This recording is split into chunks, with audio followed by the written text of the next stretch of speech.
Aloha and welcome back to another episode of the Ohana Packers Edition podcast, the podcast where I have come out from the basement to record this episode, and the Packers are 2 steps above 500 for the first time on the season.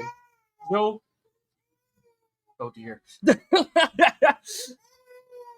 hold that thought for a second. But Joe, the Packers are 4-2, getting back into standing with the NFC North leaders. Unfortunately, we're not getting any help from the rest of the league, but it feels good to have 2 wins in a row. For sure, Mike's dealing with a cranky daughter, but yeah, for sure, it's great to have a win streak going on. The team is really playing a complete game, or played a complete game today. That was great to see, and uh, so it's good to build off of. This defense did what we had hoped they would do. They contained Kyler.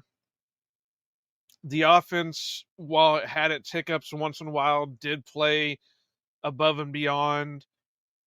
Uh, so Jordan's looking more comfortable out there. I mentioned this on the Ramage show that I think that he's still having issues getting used to the knee brace, and that's just more when he rolls out or if he roll or if he runs, and that so. But passing the ball, he looks good. Handing the ball off, he looks good. Running backs, yeah, they're not getting 100-yard games, but between Jacobs, Wilson, Melton, Brooks, a little bit from Love, and even 2 yards from Tucker Kraft, they put up almost 200 together. Jordan threw for 258, one interception, but it was one of those interceptions that it was neither his or Bo's fault for it. It was, the weather wasn't the greatest to start the game, led to a wet field, slick field, and Bo just couldn't hang on to it. Or, I mean, couldn't hang on to his footing to make the play on it, and the DB made, the play he had to make. I think, which one was it? Sean Murphy Bunting, who would later go on and be benched throughout the game because more towards the end of the game, just because he couldn't hang. So he was just in the right place at the right time. But yeah, overall, I'm feeling pretty good about this game. You're muted, Mike. Not much to complain about in this one, honestly. You had that little hiccup at the end of the first half where you talked about the interception, but the drive before it, Arizona scores their only touchdown of the game, and it was heavily aided by two boneheaded penalties. Though the Jair one, it falls in that category of okay, what really happened because there was no replay, no commentary from Moose Johnston again about it, and it kind of was like, oh, that happened, and it moved on. But other than that, defense really stifled the Cardinals, forced 3 fumbles, and legitimately forced those. The last one, I guess, was kind of on like a botched handoff, but just good complimentary football today. And like you said, it was just a relatively complete team win today, and can't complain too much about anything you saw. But excuse me, we'll start with our new format again. So, what was your good, or what were some of your good things you saw today, Joe? I'm going to say my number one good thing, and while the stats aren't completely there, he still made plays. Romeo Dobbs. 3 catches, 4 targets, 49 yards, 2 touchdowns. And he really was, you wouldn't have thought he would have missed last week or missed any practice. He didn't miss a step. He was reading, or him and Love were gelling well, so much so that on the one touchdown pass, Jordan just threw it up there and was like, okay, well, Romeo get it.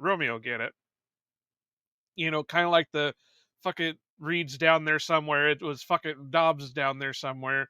So, but my number one good is seeing that he came back. He's reestablishing himself in the locker room.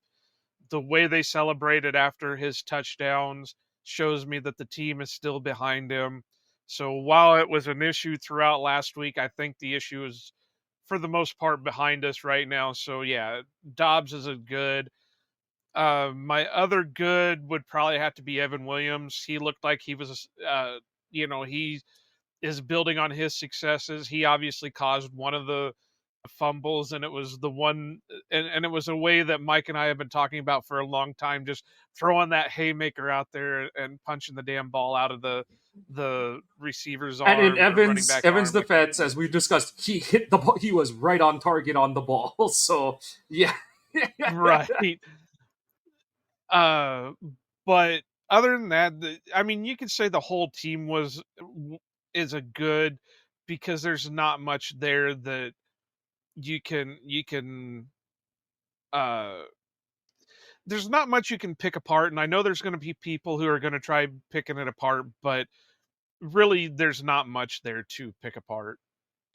Mute. Fuck. Honestly, the low hanging fruit is the whole game is good because yeah, like conditions weren't ideal. You know, the field conditions really only affected Green Bay massively on the Love interception. Other than that, it wasn't too big of a deal. You could tell on defense, our zone defenders were playing it a little safe because, not wanting to misstep and fall down in coverage kind of things and stuff like that. But otherwise, pretty clean game played. For me, my best good is going to be kind of something you were talking about, and it's with Love. All four of his touchdowns, there were four different kind of plays where, like, the first throw to Reed, the touchdown to Reed was just an absolute dot it needed to be because I thought he threw it a little late on that one, but he put it high and outside, the only place Reed could get to it, and nowhere near where Chris Barnes could get a hand on it. The second one to Dobbs, he just gunned that thing in there to give Dobbs a chance to jump across the goal line after making the catch. The Watson touchdown, it like if I'm going total nitpicky, I wish he would have pushed it like one more yard up the field, but he read the coverage, the single high safety correctly, and used the wide side of the field, the clear side of the field to to just put it out there and let Watson run under it. Watson, he has to like kind of break stride a little bit because the throw, like I said, it's like a A- throw, not an A or an A+ throw, but it's up there because he put it in a spot where Watson can one run under it and two keep his feet enough that he can go and get in the end zone. And then the fourth one is understanding the situation, reading the zero blitz. He's the one he sends Dobbs across the formation before the snap, and he knows he's got one-on-one. And yes, it's a chuck and a duck, and or a huck and a duck, however you want to label it. And I do liken it to the interception he threw when he was trying to hit Wicks down the field against the Vikings. But this one, he gets the ball outside enough where the corner can't find it, and Dobbs has his eyes locked on it and makes a back shoulder catch for it. And then my other good is on defense, you just honestly played a style of play that really took the Cardinals offense out of rhythm for the most part. And you kind of hinted at it. They did limit Kyler for all the things that really matter. He didn't have too many like plays where he just broke your defense by running around like a little Tasmanian devil and throwing it all over the yard. And in doing so, unlike week 1 and 2 against Hurts and Richardson, you did not let the Cardinals running backs go off for big games. I know that like DeMarcado he had some decent runs towards the late part of the game, but there was a point where Benson and Connor had combined, and they ended up combining for 12 carries for 50 yards. So that's like 4.1, which is a totally acceptable total and average. And that's including Benson's 20-yard long. So if you take that run out, that average really goes in the shitter after that. And and all right, everyone, touch screens with your kid around is not a good idea. But and then Demercado's his act, he had 4 for 25, but that was all when the game was out of hand at that point. He was running into soft boxes when Green Bay was like, whatever, you can run and kill the clock yourself. So it was just nice to see them not let a running back go off for like unnecessary yardage when they were trying to keep a quarterback in the pocket. So I really like that part. It was a much more assignment sure game from the defense on that side of things. For sure. And I mean, just by limiting Kyler to 7 carries for 14 yards, they did a hell of a job. The and this could be considered a bad, and I know a lot of people are going to consider it a bad. There were no sacks in the game, but they were still getting pressure. Yes. So while it was a bad on the numbers weren't there, it's a good that you could actually see them getting pressure on Yeah. Kyler. I also was right in my prediction where I said, if you're worried about Kyler's legs, make him stay in the pocket and beat you. And he stayed in the pocket and he couldn't beat us. So, that goes for you got to give Halfley credit for Yeah. putting a hell of a game Yeah, together. they were. What was impressive about the pass rush is they were obviously containing the pocket. They were getting pressure, and that was with Arizona trying to get rid of the ball in under 2 seconds. So you can't complain about that too much. And yeah, like you said, it's not all the way in the good, but it's a promising sign kind of thing. So and it definitely doesn't go in either of the other two categories. It's not the pass rush's fault that there are no sacks on the docket today. That is a function of the Cardinals' game strategy and what the Packers were trying to accomplish on defense. So I'm totally fine with the outcome from that standpoint. It was a good game plan, and they just executed well. For sure. And there's not much I can add to it. I'm glad to see Jordan again was hitting multiple targets instead of just focusing in on one or two guys. You know, target wise, Watson had 4, Dobbs had 4, Sims had 2, Reed had 6, Jacobs 3, Wilson 2, Tucker 4, Wicks 3, Melton 2, and even supposedly target Andrew Beck, but that must have been towards the end of the game. That was on that one empty blitz. They were definitely trying to throw a tunnel screen to Beck at one point. So yeah, that's when everyone was like, "Oh, LaFleur is just fucking around with everyone at this point." But yeah, and that was the other part of it too. It was a good game plan. As much as I wanted and thought they should lean on the run game today, they got enough out of it. Kind of an inefficient day for Jacobs. I thought he tried to bounce a couple runs he shouldn't have, but still was a good, solid day at the office from him. Wilson was really strong, especially down the stretch, closing the game out. And Brooks got a couple good hacks at it on the final drive. So can't complain too much. And even Love was averaging like 5 yards a carry until the two kneel downs at the end of the game. So I'll go into my last thought on Tucker's one carry later in the game. It was something that borderlined on fugly if anything bad happened, but that was a good in just seeing that it's like in the playbook. And unlike the Bears last year when they tried it, we can actually execute the fucking put your tight end under center and sneak the ball with him. So that's a good. But you you just this is one of those games where, like we said, going into the preview, this is one of those you gotta win it, but you also like they didn't just win the game; they did it in relatively dominating fashion. So you live with that every time, and you're happy to see it against what we said should have been an outmatched opponent. So yeah. While I step away for a second, Yeah, she agrees. While I step away for a second, you're back. Like I said, bad is really hard to do with this game because there's not much you can nip. I mean, what you're going to pick apart is going to be nitpicking. Quay Walker, yeah, you can nitpick a little bit on some of his stuff. Xavier, you can nitpick a little bit on the touchdown play.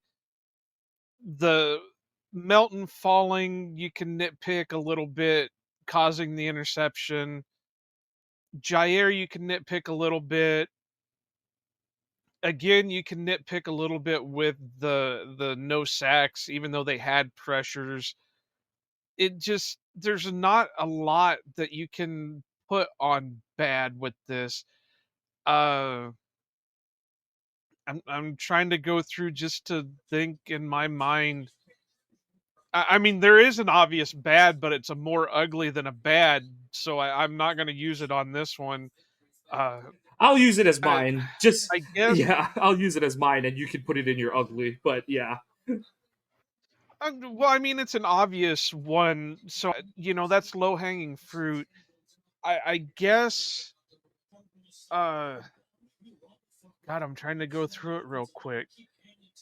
Because even on the injury front, like I guess the bad you could point there is Myers got dinged up, but he did come back in the game, and the good that came out of that Well, and is Morgan was ready enough that they were able to, they flipped Ryan over to left guard, pushed Jenkins inside to center, and put Morgan in at right guard. And the offense was moving the ball that drive, and it led to Narvison's last field goal make. And that's really good to see that Morgan, who's coming off of what, like 2 or 3 games in a row that he missed with the shoulder injury, that he was good enough to go, that he was ready to go where he could come in, make the impact that you wanted him to as an injury substitution. And then Myers comes back in on that field goal to help with the protection, so it shows that he was good enough to go. The I guess the bad is Wicks, and after the game, Wicks even said like, "Oh, it's kind of the one he dealt with last year, but he knows how to deal with it, and it's a pain tolerance thing and stuff.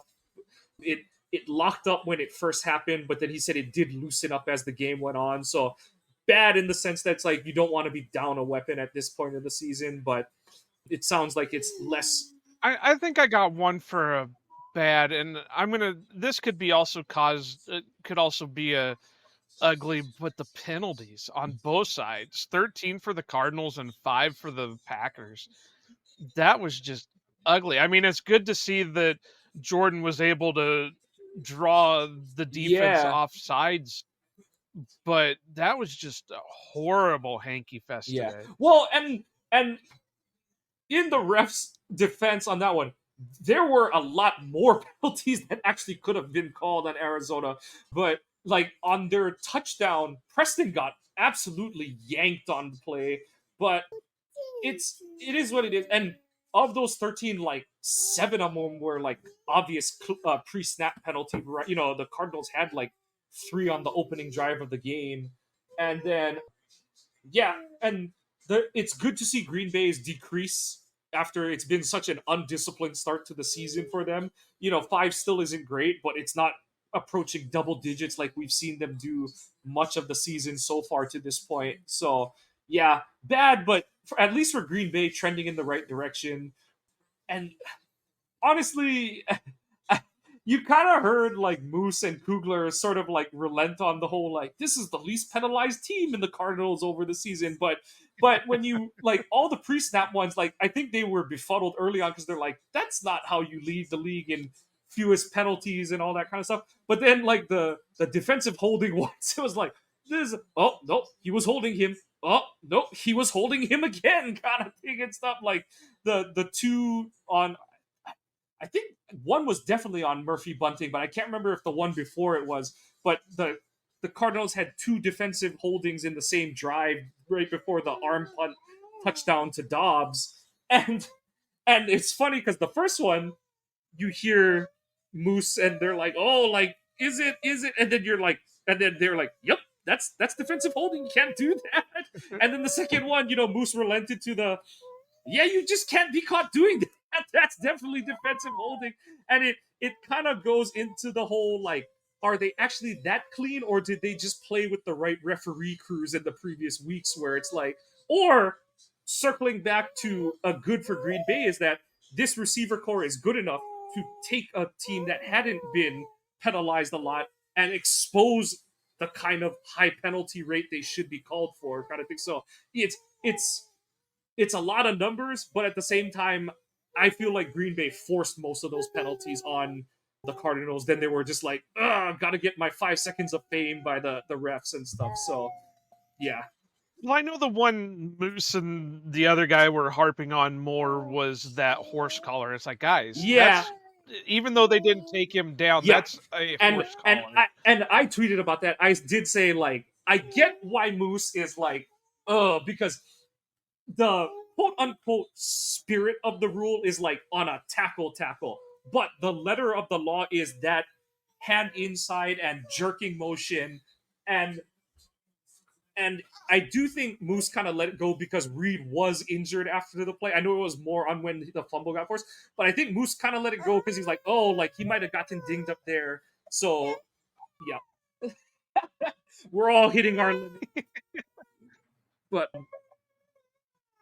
but as the little one is hinting at, let's just go into ugly. There aren't many, but let's go into ugly. You're ugly. I know where you're going with this one. Well, it's the obvious one. Narveson had another miss, and it's getting to the point where you can't excuse it anymore because the miss was exactly the same way it has been all year, wide right. Why? And he did it similar to the way Joseph missed in the preseason. He was on the left half smart and he missed it wide right. So there was one thing I did notice a little bit more, and while it's still mostly on Narveson for it, I did notice Whelan was having a little bit trouble with the snaps because you want to catch him out from you a little bit. He was catching him basically right in his chest. Now I don't know if that's what Whelan's telling the long snapper to do or what, but normally when you're History says. right, History says it's but not on dandy. right. And, the way they teach you, catch it away from you so it's right there and you don't have to make any extensive motions to it. But he was like catching him right in his chest and having to move him out to place the ball. Then I got to look, and I'm not a kicker by no means, and I don't know much about technique and all that. But man, the technique Narveson has when he kicks, it looks like he's like folding himself up to make the kick. Like it just that's something I wish somebody would go back and view is his technique for kicking because he just looks super weird doing his kicks. I don't know if that's because he's having to because of the weather or what. And it's not great either way because Moose and Kugler, they spent the whole game talking about how he was struggling going in that direction that he ended up missing the kick in. And so obviously it's one of those like okay, there were issues, but also Perone tweeted about this after the game. He's like, this is not the worst weather you're gonna see in Green Bay. Like, so that can't be an excuse. Like, you've got to figure that out. And yeah, I don't know if, and that's the thing is like I did see what you're talking about where like where Whelan is catching the ball in his chest, and I don't put that on Whelan. I put that on the other guy. But I also did wonder if, Well, don't get me wrong. I'm oh yeah not yeah yeah blaming yeah Whelan for it either. I'm just saying I don't know if because just as well as I do, everybody has their own yeah preference on how they do things. So is that a I'd have to go back and look throughout the rest of the games and see if that's something Whelan right. prefers is to catch him here or so I Yeah. don't know. The other thing I did notice on that one, so the PAT right before that missed field goal is one where the the the Cardinals. This is why it's bad that I'm upstairs and I can see my TV and it's the NBC pregame show. The Cardinals, they got pressure in on the, so like from the Packers point of view, they got pressure in on the left side, and when Fox showed the replay of the kick, I was like, oh, did Whelan have trouble with the snap on that one? No, he got it down and the ball was down with plenty of time. I was like, you kind of wonder if that pressure off the left side on the previous kick got in Narveson's head and he's like, ugh, I might have to push it a little more right because that thing just took off right and it kept fading. It's to the point where if and like I said, I've never been able to kick a football. I'm not a special teams coach. But if I'm Bisaccia, I'd honestly tell Narveson, fuck it, just kick it straight. If it gets blocked because pressure gets in, we'll deal with that. That's not your fault. But I need you to kick that thing straight. Not like straight like a dead eye straight arrow, but like, I don't want you trying to dodge. I don't want you to try and dodge rushers or things like that. I want you to just kick it how you feel you need to kick it to get it as close to dead, center mass as possible, kind of thing. So that does get into your mind a little bit when you're watching it on replay, but at the same time, it's like like you said, the ugly part of it is where you're going, it's the same miss every time. But the one difference here is, unlike the Vikings game, he didn't miss the time after, and it was and the thing with that next the final field goal that Narvison made, what was it? Left hash, and he got that one to go right down the. It was left hash from beyond 40, granted just 41, but left hash, and he got it.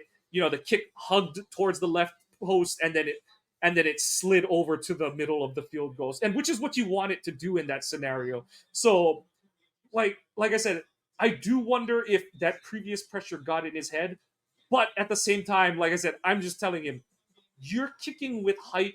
The ball jumps off his foot.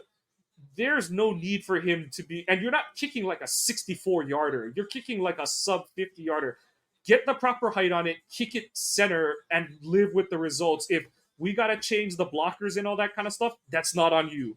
As long as you're getting the kick off on time and with the right trajectory, don't you, because that's the thing is, like, as much as, like, Mason Crosby had that commercial when he was like at the end of his rookie year or the beginning of his second year, where he like kicks the ball and he hits the bell tower. I know it's not like a real bit, but he like, it looks like a bended like Beckham game where it's like that thing hooks in and doinks the bell. It's like, that's not what's normally going to happen on a field goal, and you don't want to be counting on that kind of bend in Lambeau when the and Laura Oakman was saying it all game. She's like, okay, it started with it being 49 degrees, and now that we're halfway through the first quarter, the rain is coming down. But now that the first quarter is ending, the rain is letting up, but the wind is picking up now and stuff. And it's like, with those kind of things, it's like, don't bother with all the like trying to fine tune and shit like that. Just boot the fucker and live with the results. And that's my whole thing with it, is like,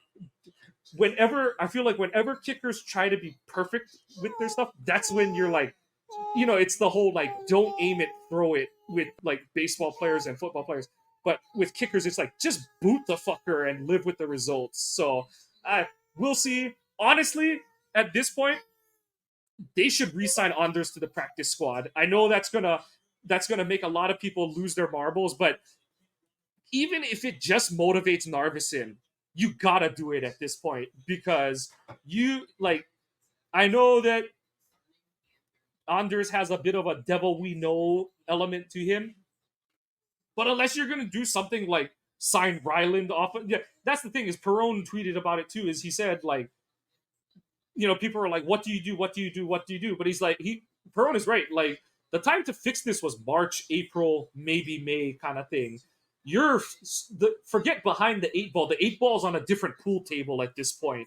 Like, you're just putting Bondo and duct tape on the thing at this point, and you're hoping for the best. And so, like, at this point, you're like an old west gunfighter who's picking bullets off the saloon floor and just like, I hope this will fit in my pistol kind of thing and stuff. That's basically what Goot's doing, and he's like, do I do I go with this bullet that kind of fits in, but it's a little bit of a shove, or do I go with this one that's a loose fit, but will it fire kind of thing and stuff? So there are no good answers at this point, and you know, the, like, that's the problem with kickers, is like, you don't trust them until you do. Anyone who says like, oh, this guy is this, even if we sign Justin Tucker, everyone would be like, oh, but he's old, oh, but like, he's this and he's that kind of thing. No matter what Green Bay did at the kicker position, it would have been under a microscope. So I'm encouraged by the fact that Narvison didn't miss the kick after, that he seemed to have adjusted, and also there were conditions. Whatever happened, there were some potential extenuating circumstances on the kick he missed, but at the same time, it is still a pattern of all of his misses on the season, and that has to change at this point. Like, I don't want him to miss anymore, but god damn it, at least miss to the left for once, or get it blocked or something. Like, stop keep having a relationship with that right upright. Like, you've got to at least show improvement in that regard. And see, Goody did it ass backwards compared to what I would have done. I'd have kept Anders and signed Narvison to the practice squad, and that way Bisaccia could work with Narvison and had Anders floundered, then you can cut him at that point and bring Narvison up. But like you said and Perone put it, they did it too late in the game. I mean, right now your best option is what, Riley Patterson out there. And while he's been fairly decent as a field goal kicker, his main issue has always been extra points. Yep. Agreed. If you go by stats. So, I mean, it's one of those things that you're damned if you do, you're damned if you don't. Obviously, everybody's going to point to the Greg Joseph thing, and I'd have to look to see what he did.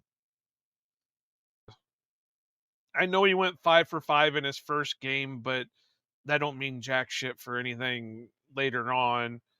I was trying to pull it up here real quick. Joseph still has his warts. Like I said, as much as we're talking about how Narvison kicks and all that kind of stuff, I just don't like how everything, it's like it's got to be straight as a bullet, because when you're that kind of kicker and if you don't hit it perfect, that thing is going off into the sideline. So yeah, it also, I do like what they've been doing with Narvison on kickoffs. I will give him that. He has put in some good kicks when they tell him to pop it short of the goal line.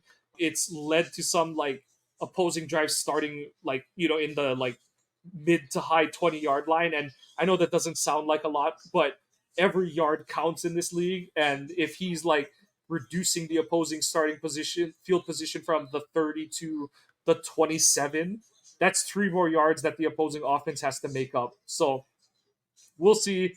You hope that he figures it out, but so far the track record that's been building up is not overly promising. But long way to go, and we'll see what happens at this point. Yeah, Joseph is 8-9 at this point so far. So yeah, he's 89.9%. But that is on, like you he's said, 100%. that's on the back of going 5 for 5 in one game. So it's yeah, we'll see. But yeah, like you said, we're going to try and put a bow on this one. Obviously, we would love to sit here and talk long about a game, but this is one of those business as usual kind of game for the Packers, and you wanted that. No big new injury. You'll have to monitor the Wicks one. I didn't like that was a potentially ugly one for me. Is I didn't like how long they kept the starters in this game. In particular, I thought Love should have been out. I know they missed the field goal, but I didn't think he should have played a down in the fourth quarter. It led to some funny shit, like him having a pom-pom session with Chris Barnes on Wilson's long run. Like I jokingly tweeted, like, oh, he saw it was Chris Barnes trying to chase the play down and was like, Chris isn't gonna hit me. We're boys. Like, he knows that they're not coming back, and we're just playing for for pride here. But and then Kraft was the one that I was actually more upset about than Love, because I get it. Jordan's missed 2 games. You want him in a rhythm, blah blah blah, all that kind of stuff.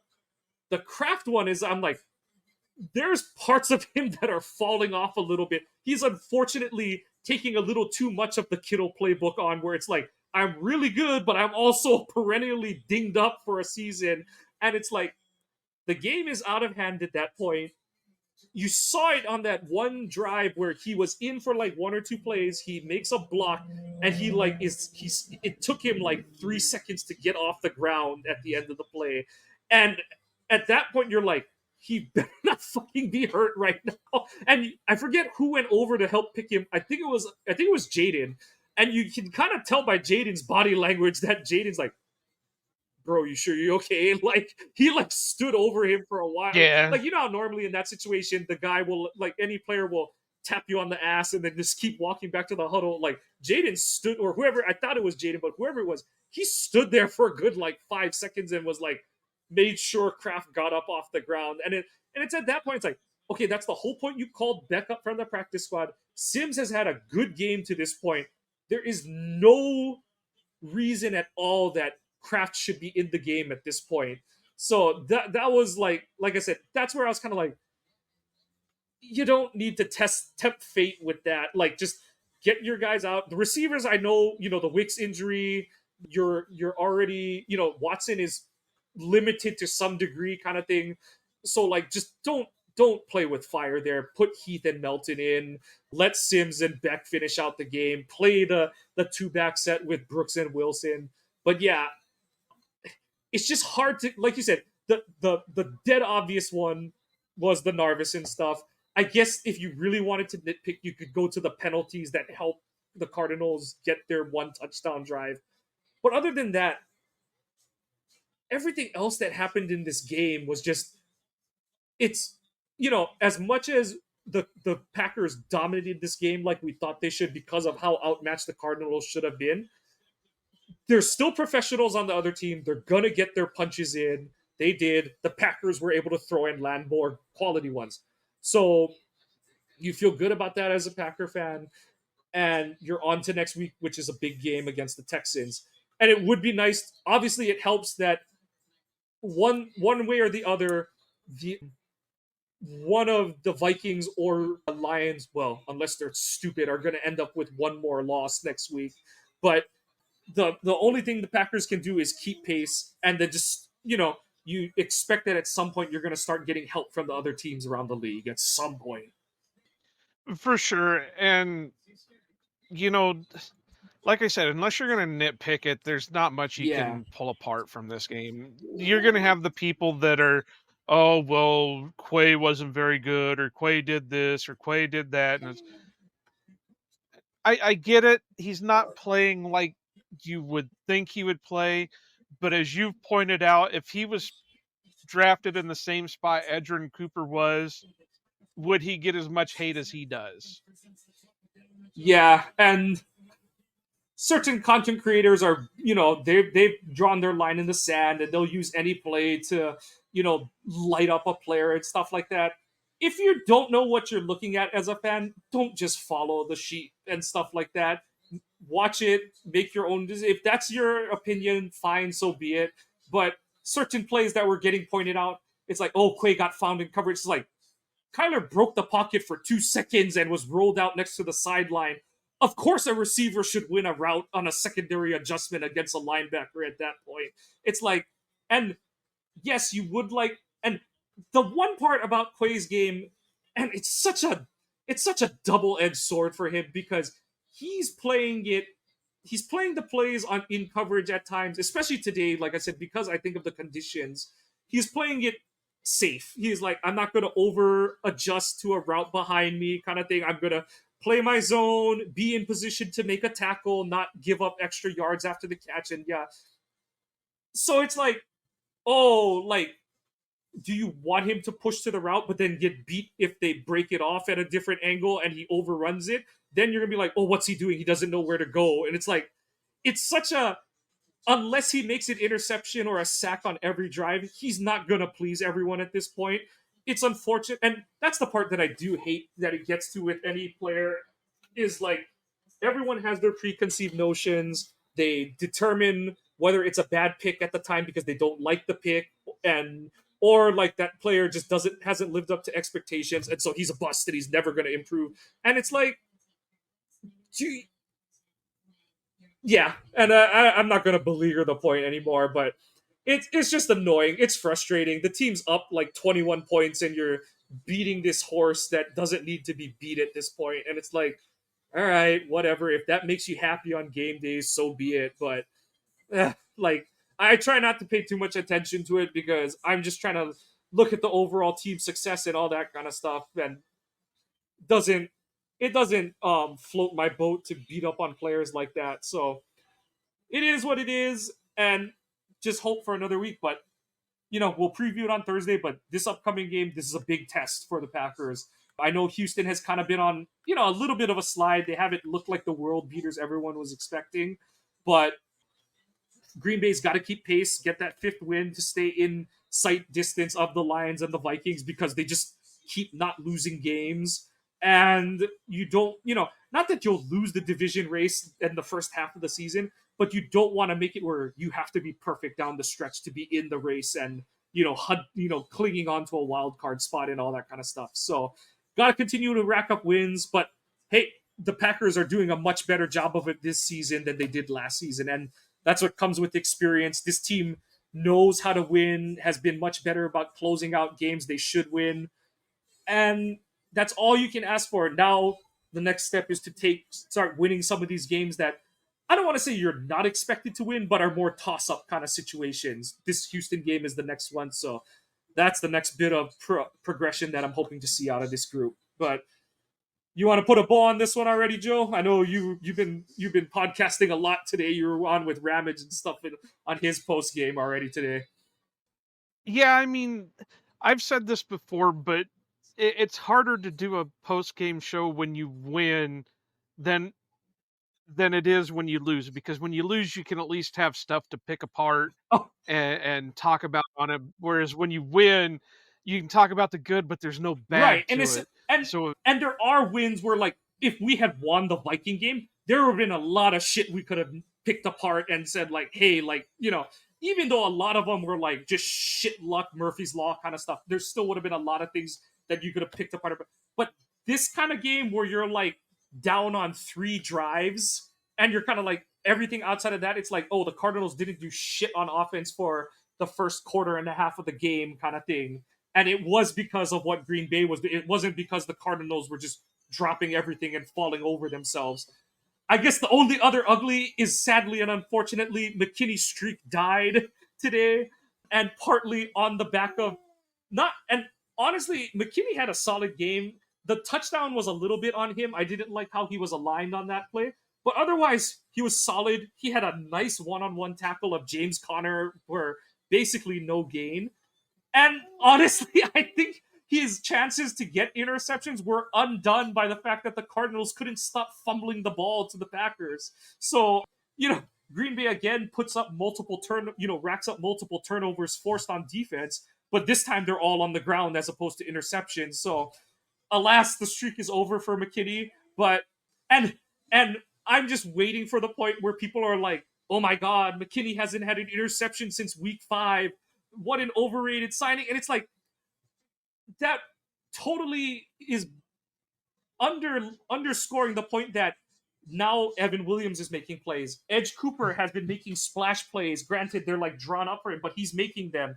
Jair is back healthy, so like the field is getting compressed. Bullard is making more plays and stuff. So like if McKinney doesn't have another interception this season, it will still be an excellent season because and today you saw it too where he got to play in the box some and stuff. So there's a lot of stuff to be excited about seeing how it moves forward. But like you said, the two of us will just be here nitpicking the kicking game and not much else. So we're gonna tie a bow on it. We want to thank you for joining us for a relative brief game recap podcast for the Ohana Packers Edition podcast.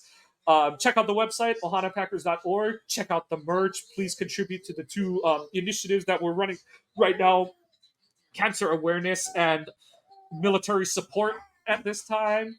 Streams of all of our episodes, blog posts are going up on a consistent basis. Follow the podcast on Twitter at Ohana_Packers. Hold on. We're gonna look up the friggin' Instagram handle right now. So it's Ohana Packers Edition, I believe. you are right. Yep, Ohana Packers Edition is our Instagram. No spaces, no underscores, no nothing, just one word. Ohana Packers Edition. We're getting more active on there. Same with on Facebook. So please support the channel on the different social media sites, and make sure you're following the podcast on your favorite podcasting app. Give us a like and a subscribe, and all of your comments. We want to hear it all because we want to provide the content you're looking for. The Packers, they have moved 2 games over 500, but they are technically at the bottom of the division due to all the tiebreakers, the fact that the Vikings are perfect on the season so far, and the Lions have just 1 loss so far. So it's going to be a breakneck race throughout the rest of the seasons, and we're going to, this team has high hopes, but they're going to have to still tighten the screws a little more, just get incrementally better each week. And we're going to be along for the ride with you. So go Pack Go and Aloha.